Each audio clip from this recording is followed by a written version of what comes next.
Is this gonna be its own video? Okay. What is up, YouTube? Me and Taylor were talking and I realized I have both quite a few new followers on Instagram as well as YouTube, and just thought I should reintroduce myself and say kind of how I got into this. So obviously you guys all know my name, and how I got into this was, so let's throw it way back. When I was 16 years old, I was kind of a punk ass kid. I was getting in trouble a lot. My mom, she ran marathons at the time, was super active, and she went to the gym every morning. And being a punk ass kid, I got a lot of like detention, if you will.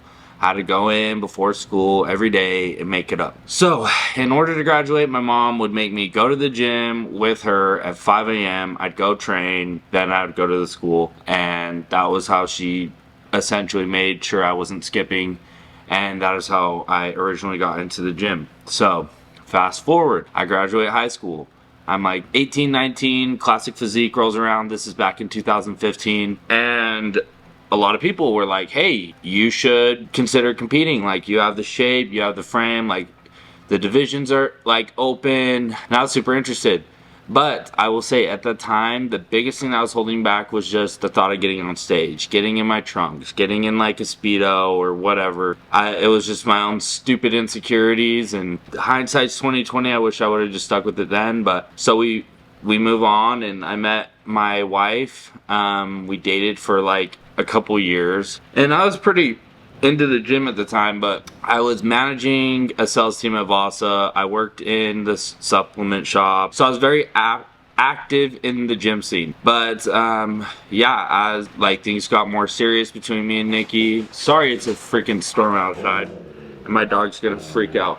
Chill. Anyway, so as things got more serious with me and Nikki, I needed to make more money. The gym obviously wasn't doing it for me, so I was like, I'm gonna work in jewelry, because I just family connections. I started selling jewelry, and yeah, from that point, I think honestly, I always tell people like the body and the mind, they all work cohesively together. And when my priorities got shifted and I stopped training and I fell out of it, it was a slippery slope. And I had a lot of mental health stuff going on. I was a very depressed person. I got very like out of shape. I'm definitely an emotional eater, so like the more depressed I got, the more fat I got. And it was just like this cycle of like rinse and repeat. And I tried to get into the gym, and then I'd fall off, and I'd try to get back in, and my friends were all trying to encourage me to get into the gym, and I honestly like wanted to get into it, but it was like that little devil on my shoulder telling me like,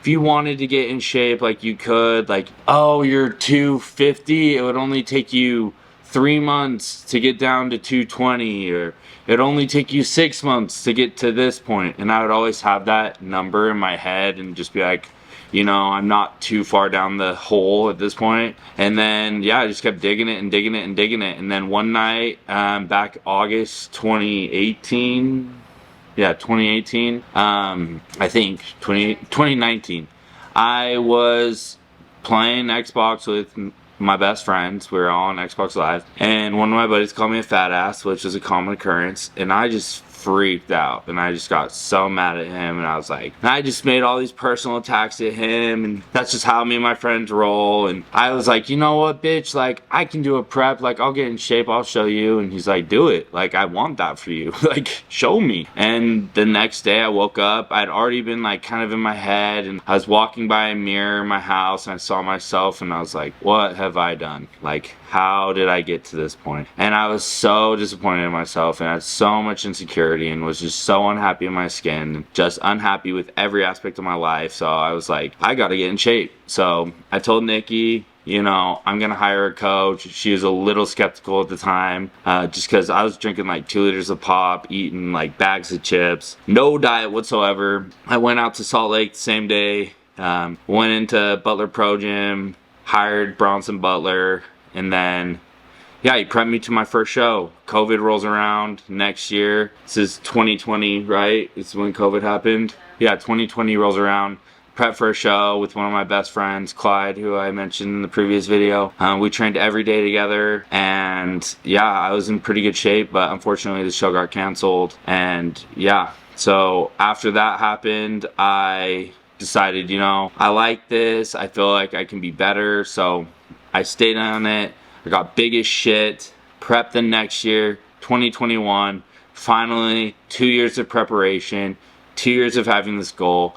I start dieting for my first show, and I get fired from my job.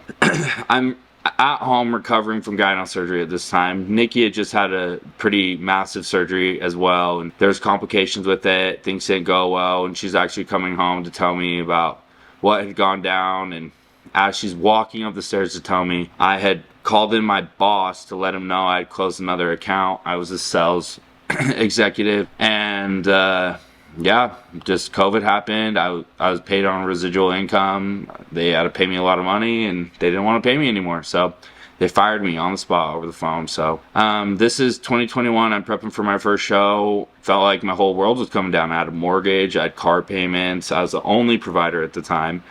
And, you know, Nikki, I told Nikki I'd get a job. Within 72 hours, I had a job. I hated it. I was waking up at like 3:30, 4 in the morning, driving to the gym in Salt Lake, doing an hour and a half of cardio, training, showering, eating my first meal, going to work at 7 in Bountiful, which is like an hour away from my house, going there all day, coming home, doing cardio, rinse and repeat. I didn't talk to Nikki for like a few weeks at all, like a month. And then I was like, I can't do this anymore. And I don't want to make anyone else money anymore. So if I'm going to make anyone a dime, it's going to be to myself. So I quit my job, started coaching, because like I said previously, I'd been in the gym, I'd ran gyms, I'd worked in supplements, I had the background and the knowledge, but I just had never thought about coaching. So I was like, you know what, I'm passionate about this, I love it, let's bring it to people. And yeah, I switched to coaching. This is like right after my show in March, so this is probably April. And then I got with Ariel in June. I was having a bunch of health issues. Just wasn't like, I just wanted to maximize. I wanted to be with the best in the world. And, you know, through a series of like very fortunate like events and knowing the right people, and I was able to link up with him, and it's been the greatest thing that's ever happened to me. From that point, I prepped for my first show in nationals. I went in December. November 28th, the day before my birthday, I was competing. 2 weeks later, Ariel switched me to men's physique. He's like, I don't know, man, just hit a men's physique pose, let me see how it looks. I hit one. He's like, this is it. So I switched 2 weeks out, had to switch my posing. Going to my first national show, it's deep as shit because of COVID. Everybody was there. I have like almost 30 dudes in my class. I go in and I take 6th.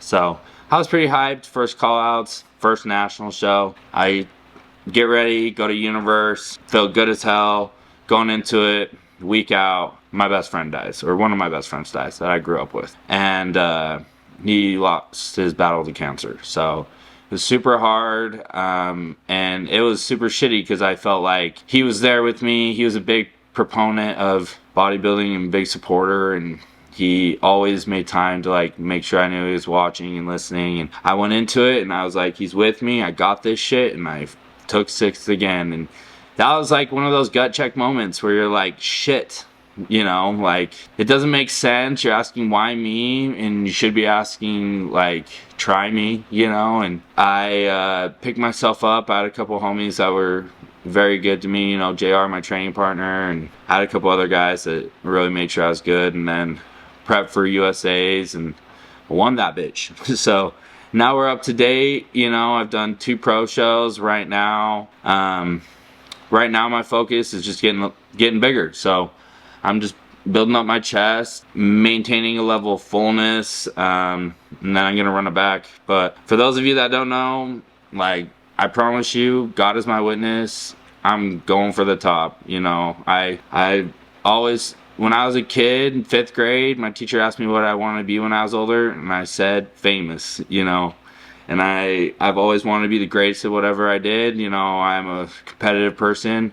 I don't like playing anything that I don't feel like I can win, and I love the shit out of bodybuilding. So if that's all I gotta say about it. And you know, I feel like with bodybuilding, I got into it, and I still am into it because I just want to see what my max potential looks like and how far I can push myself and what comes from it.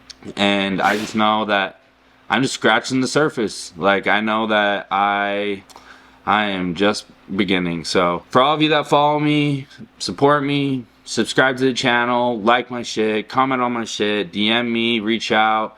For all the tons of people who reached out just barely after my friend Clyde passed, like, I love you guys. I super appreciate it. Yeah, we'll just rock this bitch till the wheels fall off. So that is Brock Jenkins. And now you know a little more about me, you know my whys and why I got into this. And, you know, after everything that just went down over this last weekend, and, you know, I got into this with Clyde, like I said, I feel like part of him is with me, and I know that we're going to go to the top. So anyway, as always, subscribe to the channel, like, comment, and anyway, peace out, bitches.